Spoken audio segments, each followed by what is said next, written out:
Do you believe you're also divinely protected? And what I mean by that is, in your book, which everyone needs to grab right now, I'll have what she's having because it's so good. One of the things you talk about is, after the Governor Cuomo thing, when then the whole scandal broke about him, Mhm. and I think it was your sister suggested your mom in heaven intervenes Mhm. and make sure that, nothing bad happens to you, that you stay on track. Do you believe that you're divinely protected from by your mom, by your brother? Do you believe in God? And what's your role in faith in your life right now? Um, I believe that there's a lot of stuff that we don't know.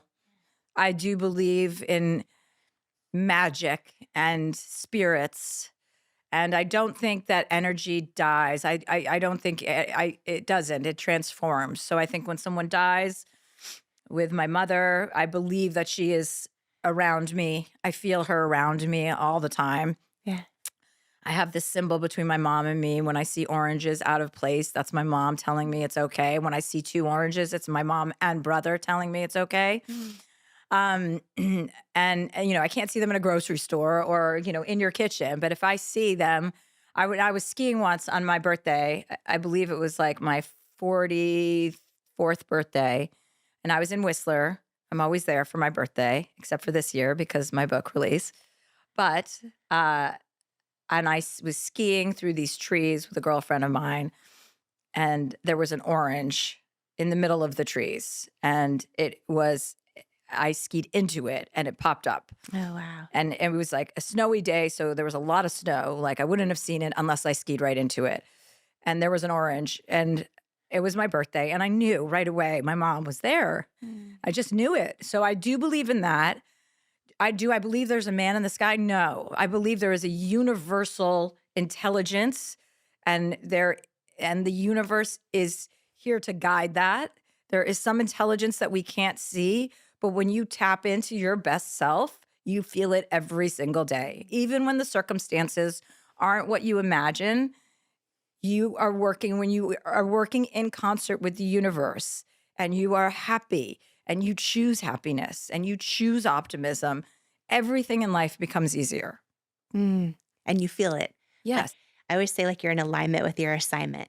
Yes. I love Yeah. that. Yeah. And not to resist the stuff. Like, I think our biggest, and this is a lesson that took me so long to understand, when things don't go your way, let go. Mm. Don't fight.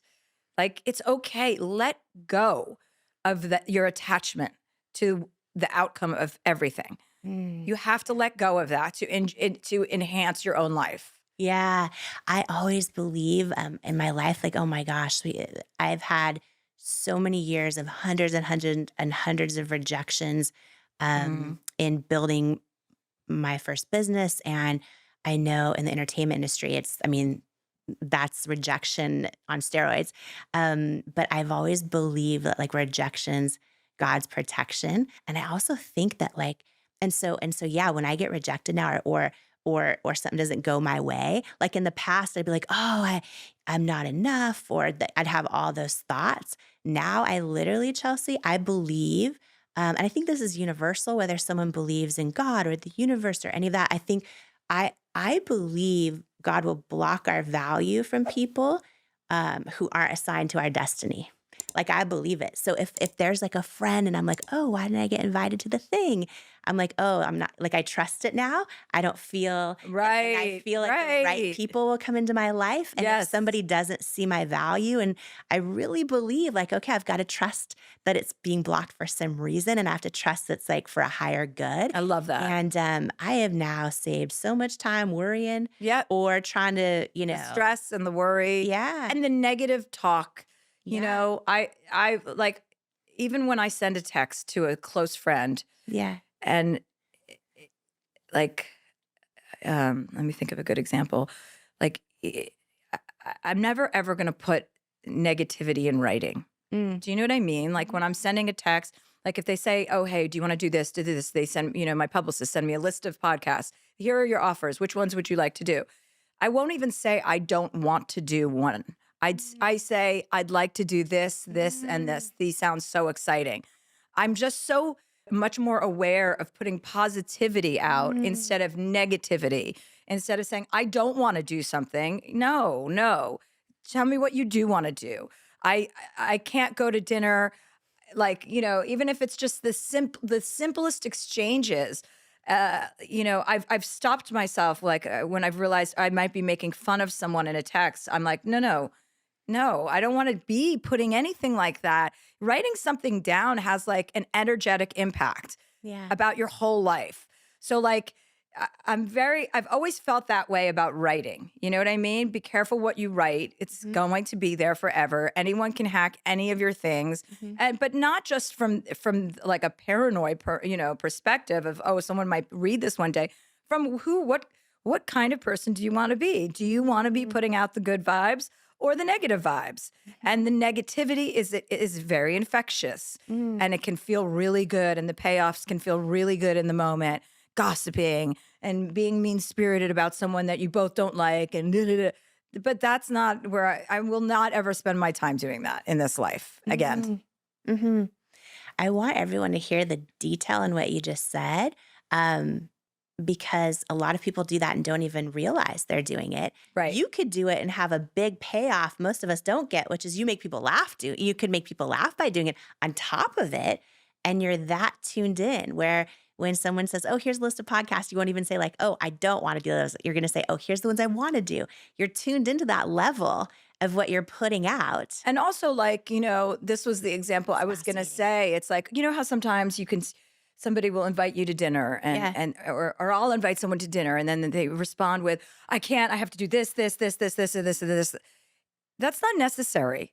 Just like, I would love to. Tonight doesn't work. Let's find another night. Yeah. Like, don't list your grievances to other people. Yeah. I would never say I have one of the busiest lives.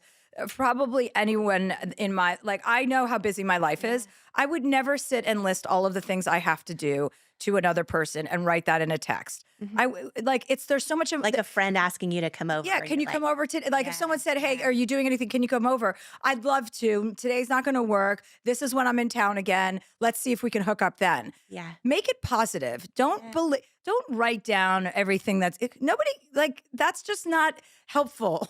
yeah, You know what I mean? yeah, And yeah, it's not the vibe. yeah, yeah. And then we attract that. We attract whatever energy we're putting out, right? And the people you were saying earlier, you don't have people even in your life anymore that would lower your vibration instantly or anything else, Like, right? my So it's cousin, we came home last weekend, and I've been hitting it pretty hard because my tours a few nights a week, like 3 nights a week, we travel somewhere, and it's, that has an effect on your system, and you're tired after you do 3 shows in a row.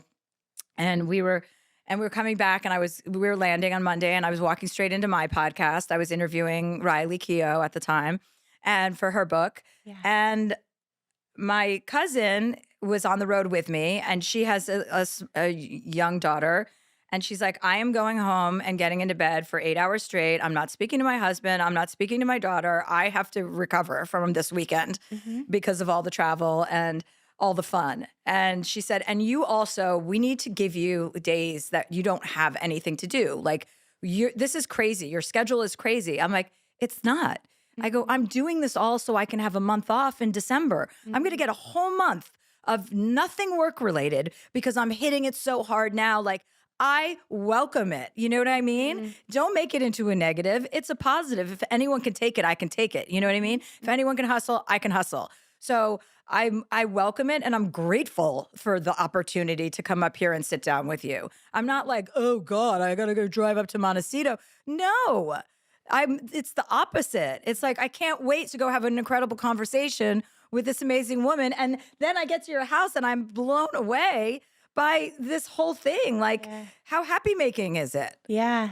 I have to say when I first met you and you're like, I just got to drive in my car alone for an hour and a half. I'm like, oh, it was like one thing after another was so positive. Like you're emitting that high vibration about whatever the circumstances, Yes. which is such a beautiful thing to witness. Well, I haven't always been this way, just, Yeah. and I'm not in a cult, or for Yeah. anyone who's listening who's like, this is a little too positive. Yeah. No, it's just, I've learned the effects of being positive, and Yeah. it's just like a ripple effect, and it Yeah. makes people in your life happy. Like I'm able to, you're dropping sunshine into everyone's drinks. Yeah. Get ready to laugh, cry, and raise your vibration in more ways than one. If you're ready to release and free yourself of shame, stop taking yourself so seriously and feel more joy right now. I am so excited you're here for this incredible part 2 episode with award-winning super talent, Chelsea Handler.